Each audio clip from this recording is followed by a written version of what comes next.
The year is 1274 and the Sea of Japan darkens beneath an armada unlike anything the islands have ever seen. Hundreds of ships filled with Mongol, Chinese and Korean soldiers push relentlessly towards Tsushima. On the shore, only 80 samurai stand waiting, their armor simple, their faces resolute, their fate almost certain.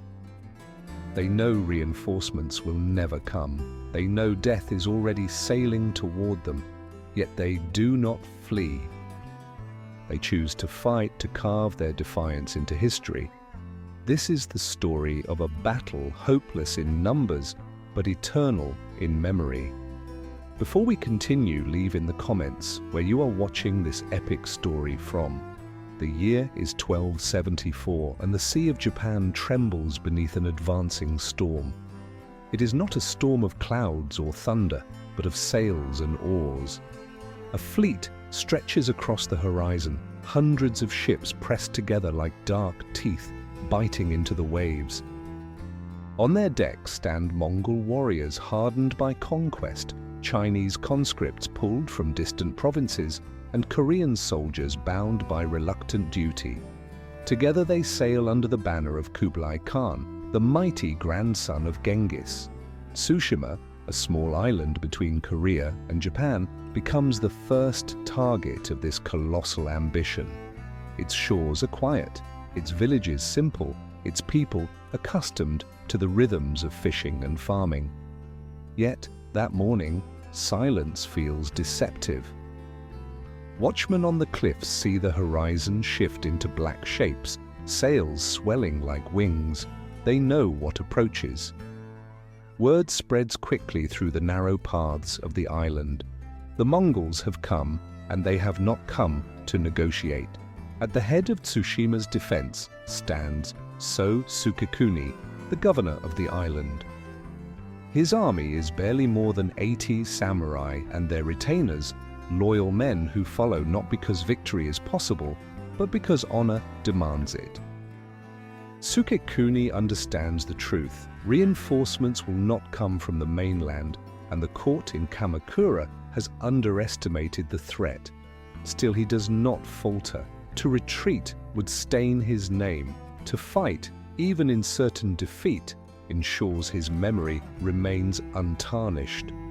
The men gather their armor, worn yet reliable, and sharpen blades that gleam in the faint light of dawn. Horses are prepared, banners raised, prayers whispered to the kami for strength. Yet all know prayers alone will not shift the tide. Across the water, the Mongol fleet presses closer, its drums echoing like thunder across the sea. The contrast is crushing. 80 against thousands, spears against catapults, courage against inevitability. Still, the defenders do not yield to fear. When Sukekuni addresses his men, his words are measured and solemn. He tells them, "We are not asked to win, we are asked to endure. Let our defiance carry beyond this day, so that even if we fall, our descendants will know we stood." His voice does not rise, but its weight settles into their chests like iron.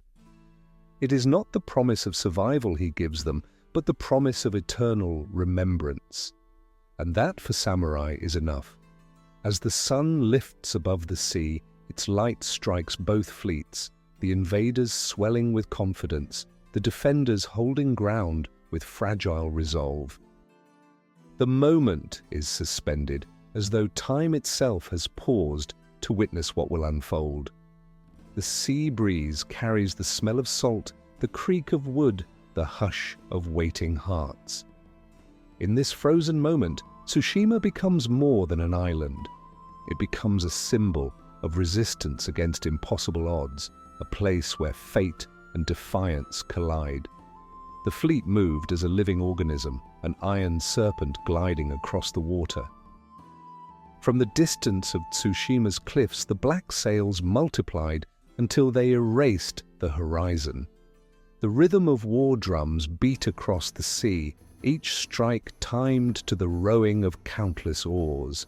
To the defenders, it felt as if the ocean itself had risen to devour them. What approached was not merely an army, it was empire incarnate. On the decks stood warriors dressed in layered armor, faces hidden behind masks of iron and leather. The Mongols carried composite bows, their weapons crafted to pierce armor from distances the Japanese could not match. Beside them stood Chinese infantry, drilled into formations of spear and shield. Koreans, pressed into service, managed the ships with practiced discipline. The fleet was not a single nation's force, but a stitched creation of conquest, bound by Kublai Khan's command. Catapults crouched on the ship's decks, their arms ready to hurl stones and fire. Bundles of gunpowder, an invention unfamiliar to the Japanese, waited to turn the air into thunder. This was not war as the samurai had known it. This was the industrial might of an empire that had bent kingdoms to its will.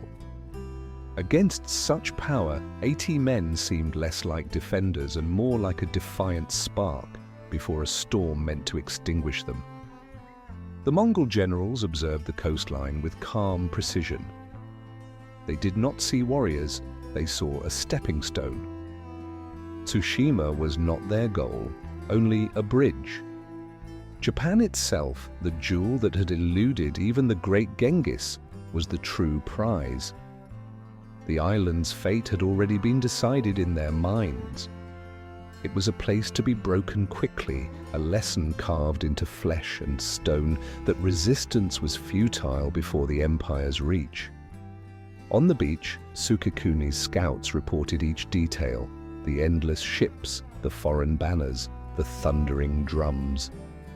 He listened in silence, his expression unshaken.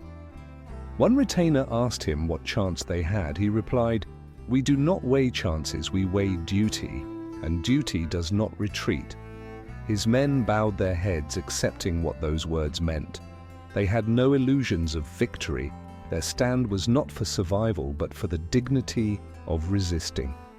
The ships drew closer, their shadows crawling across the water like a growing eclipse. Villagers fled inland, carrying what little they could before the tide of destruction reached them. The defenders tightened their armor, gripped their swords, and looked to the sea. The invasion was no longer a distant threat whispered in court halls. It was here, roaring, blackening the waves. As the first arrows arced into the sky, Tsushima's defenders understood the battle had already begun. Tsushima was not merely soil and stone, it was a frontier shaped by centuries of storms and raids. Its people lived between seas, hardened by scarcity and proximity to foreign shores. The island had long been a sentinel for Japan, its role uncelebrated but vital. Now it stood as the first line against an empire's ambition. What was once a quiet island became a crucible where fate would test resolve against annihilation. Governor Sō Sukekuni understood his island's fragility. He commanded no grand fortress, no hidden reserves of soldiers. Instead, he relied on the loyalty of men bound to him through honor and blood. 80 samurai and their retainers gathered, not because they expected triumph, but because turning away from duty was impossible. For them, life without honor was emptier than death itself. Their stand was not chosen, it was inevitable. The defenders prepared the shoreline with what little they could muster. Horses were armored, arrows bundled, and swords polished to a cruel shine. Each man tightened his helmet straps with hands steady despite the odds. A retainer whispered to his comrade, asking whether the gods would intervene. The reply came calm and unyielding. "The gods watch, but they do not fight. That is for us." Words like these settled courage into trembling hearts. Tsushima's landscape itself seemed to brace for impact. The beaches narrowed into rocky inlets, forests pressed close to the shore, and hills overlooked the water. The defenders used what terrain they had, choosing ground that could funnel the invaders into tighter clashes. They knew numbers could not be broken, but perhaps numbers could be delayed. Every hour resisted was an hour earned for the rest of Japan to awaken to the storm. At dusk, Sukekuni spoke once more. His men gathered around him in the fading light. "Remember who you are. You are sons of this land. When you fall, fall with your face toward the sea, so that even in death the enemy knows you did not yield." His words were not shouted, but they struck deeper than any war cry. Silence followed, heavy and absolute, as if the island itself had bowed to his command. Night descended, and with it came stillness. The Mongol fleet anchored just beyond the surf, their torches painting the horizon in fiery constellations. From the shore, it looked as though a second sky of flame had settled upon the sea.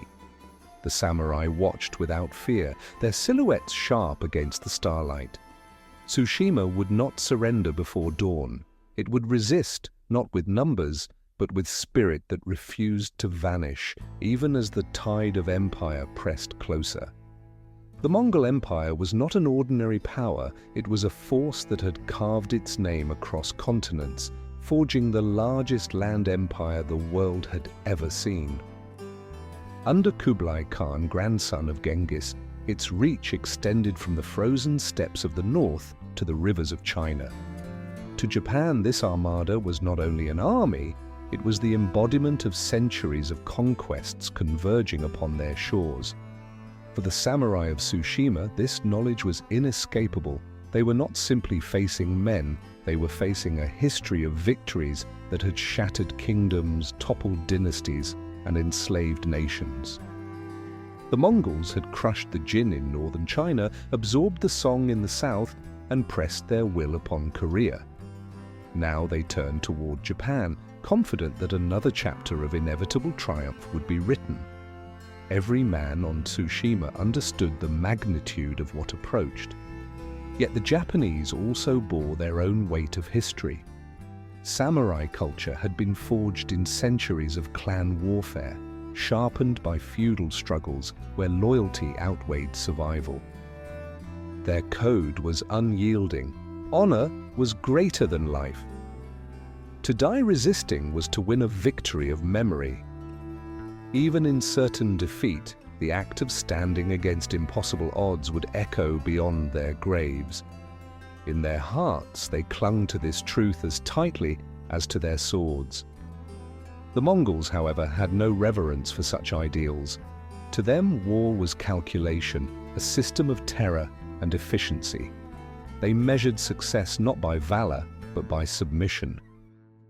Villages burned, rulers bent, treaties signed in blood. Their philosophy was simple: resist and perish, surrender and survive.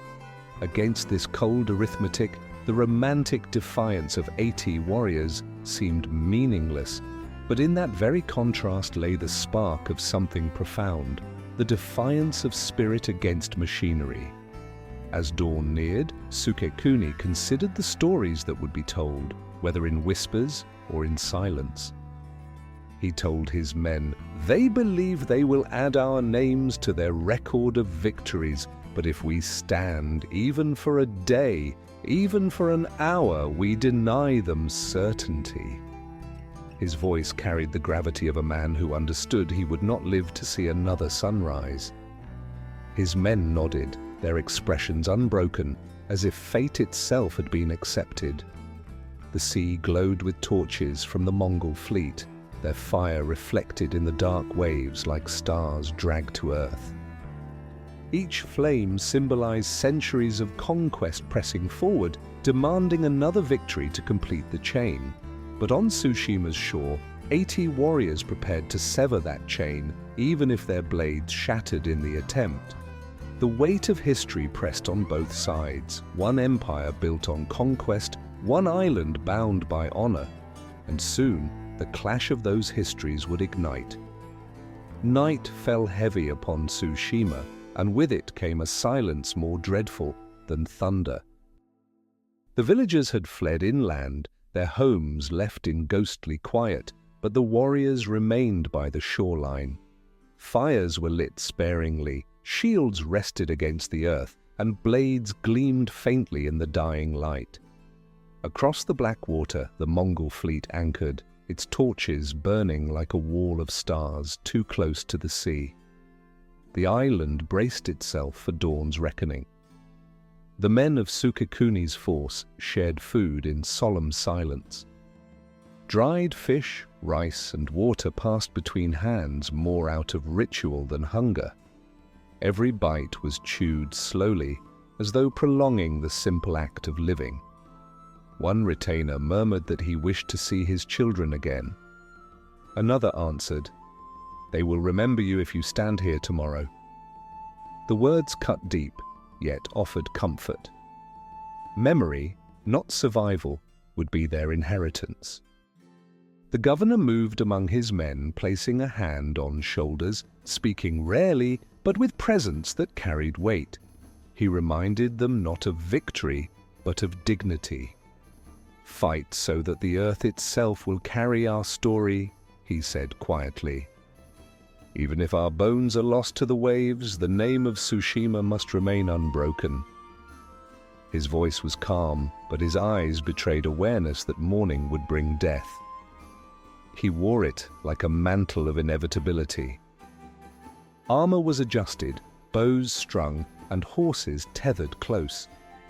The sound of whetstones grinding against blades echoed faintly in the night, each strike against steel a reminder of what awaited. The men whispered brief prayers to Hachiman, the god of war, asking not for deliverance but for strength to hold until the end. Above them, the stars shone cold and distant, indifferent witnesses to the fragile line of resistance about to be tested. From the fleet, drums thundered sporadically, breaking the night with reminders of the enemy's presence. Each beat carried menace, yet the defenders did not flinch. Instead, they listened, letting the sound settle into their bones, a rhythm of inevitability they chose not to fear. One young warrior said softly, "When the drums stop, the killing begins." His companion nodded, eyes fixed on the horizon, waiting for the silence that would signal the storm's arrival. As dawn crept closer, a chill spread through the camp, not of fear, but of anticipation. The men rose from the ground, stretching stiff muscles, gripping their weapons with hands that no longer trembled. The governor stood at the front, his figure outlined by the faint glow of torches. The vigil had ended. The long night of waiting was over. With the rising sun, Tsushima would trade silence for steel, and every man knew he stood at the threshold of destiny. The first light of dawn revealed an ocean transformed into a war machine. Drums roared from the Mongol ships, echoing across the water like thunder called down by men. The fleet advanced, oars cutting rhythm into the sea, and catapults groaned as stones were lifted into the air. The defenders watched from the shore, their armor glinting briefly in the rising sun, knowing that the horizon itself had now become their enemy. Arrows rained before the first Mongol boots touched sand. They hissed through the air in waves, striking shields, armor, and earth. Horses reared, men grunted, and dust rose in choking clouds. Sukekuni shouted for his men to hold formation, his voice carrying steady authority. "Do not yield," he commanded, his words piercing the chaos.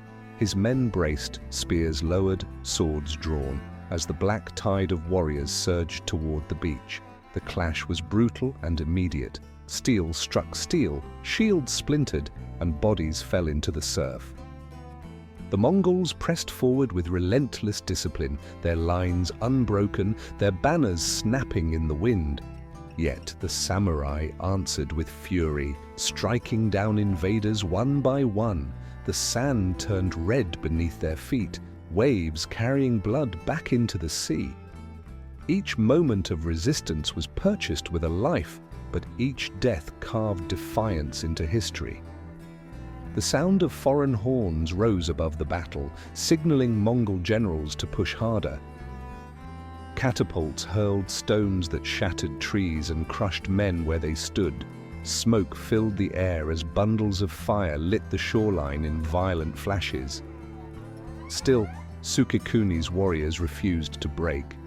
A retainer shouted, "We will not give them the land." Another answered, "Then we give them our lives." Their voices rang louder than the drums for a fleeting, desperate moment. Despite their courage, the defenders were slowly pressed back. Mongol cavalry disembarked, their horses charging into the fray with terrifying force. The samurai countered with their own mounts, blades flashing as riders collided in deadly chaos. Spears pierced armor, arrows thudded into flesh, and screams mingled with the crash of steel. Sukekuni himself fought at the front, his blade striking with measured precision, his presence a beacon that held his men together amid the storm. Hour by hour, the line grew thinner. The defenders, weary and bloodied, clung to every inch of sand as if it were sacred. The Mongols advanced inexorably, their numbers crushing all hope. Yet the samurai stood even as wounds deepened and comrades fell beside them. The impact of empire had arrived in full, but so too had the resolve of men who would rather die with honor than kneel in chains. Tsushima's shore became a crucible where destiny was written in blood. By midday, the defenders of Tsushima were reduced to fragments of what they had been at dawn. Bodies lay scattered across the shoreline, armor torn open, banners trampled into mud and blood. The Mongols advanced like an unbroken tide, wave after wave, crashing into the shrinking line of samurai. Every charge by Sukekuni's men carved brief resistance, but each stand ended in collapse. The island was drowning not in water, but in conquest.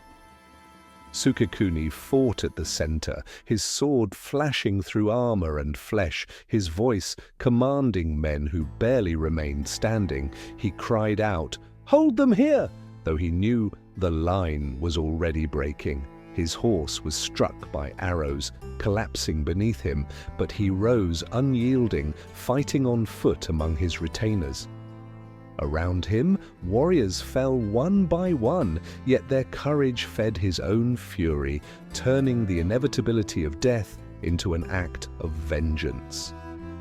The Mongols unleashed volleys of fire arrows, setting the very earth alight. Trees smoldered, smoke thickened, and screams filled the air as men were cut down without mercy. Their formations were disciplined, rotating units forward while fresh troops pressed into the melee. Against this grinding machine, the defenders were crushed. A retainer cried, "Better to fall beneath the sea than bend before them." Another answered, "Then let us drown them in our blood." The shore became a pyre. By the afternoon, the battle was no longer a fight, but a slaughter. The 80 had been reduced to scattered survivors, each surrounded, each battling desperately to take one more enemy down. Sukekuni was struck by multiple arrows, his body bleeding yet unbroken. He raised his sword high, declaring, "Remember Tsushima," before he was overwhelmed. His death did not silence the island, it immortalized it, sealing his defiance as legend carved into the memory of Japan. The Mongols spared no quarter. Villages were burned, civilians hunted, and temples desecrated. The conquest was as much terror as it was victory. Women and children were taken, homes reduced to ash, the island itself scarred beyond recognition. To the invaders, this was not cruelty but strategy. Fear was a weapon sharper than steel. Tsushima was meant to be an example, a warning to the rest of Japan of what awaited those who resisted empire's will. When the sun dipped low, the battlefield was silent, save for the cries of the dying. The beach was littered with corpses, waves lapping at bodies clad in broken armor, Smoke curled into the sky, carrying with it the last breath of the island's defenders. The massacre was complete, but it was no simple victory.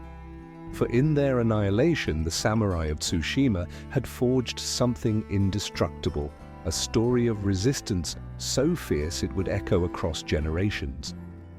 When the Mongols departed Tsushima, they left behind an island of ruins. The once fertile fields were trampled, temples burned to their foundations, and the air carried the stench of ash and blood. Survivors hid among the forests, too few to resist and too broken to rebuild. To them, the enemy seemed less like men and more like a force of nature. Tsushima's silence became its first monument, a wound carved into Japan's body.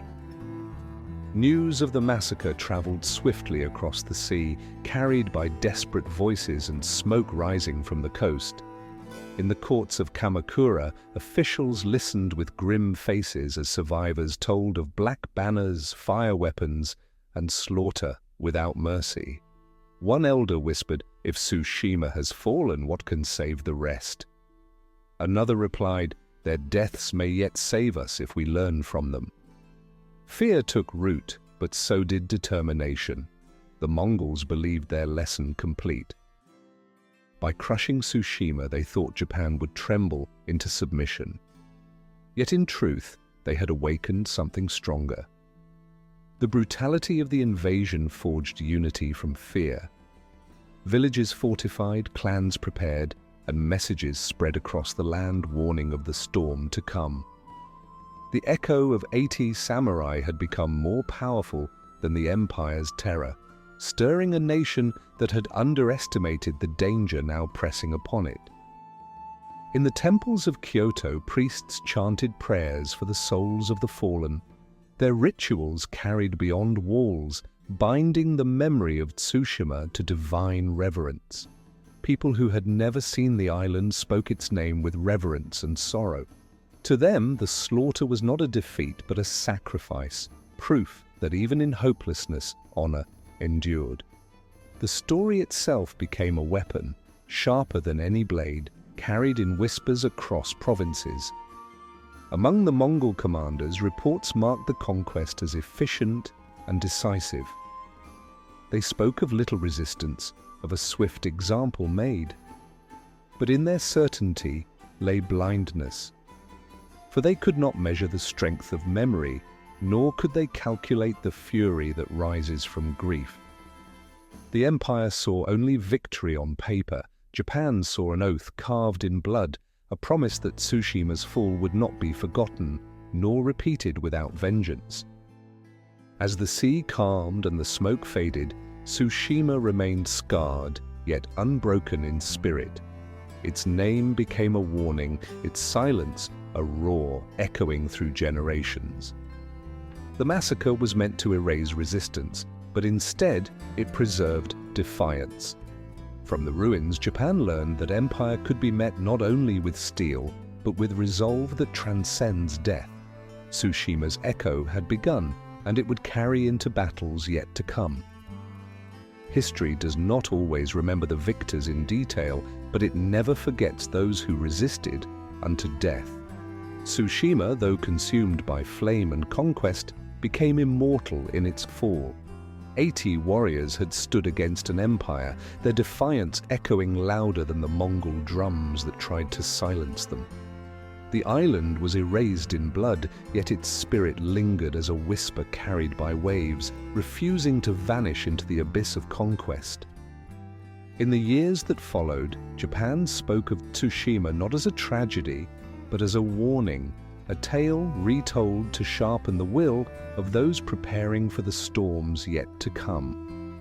Children grew up hearing of men who chose death before surrender, of Sukekuni, who stood unbent, though pierced by arrows. The story became more than memory. It became prophecy, a seed of resistance destined to bloom when the Mongols returned.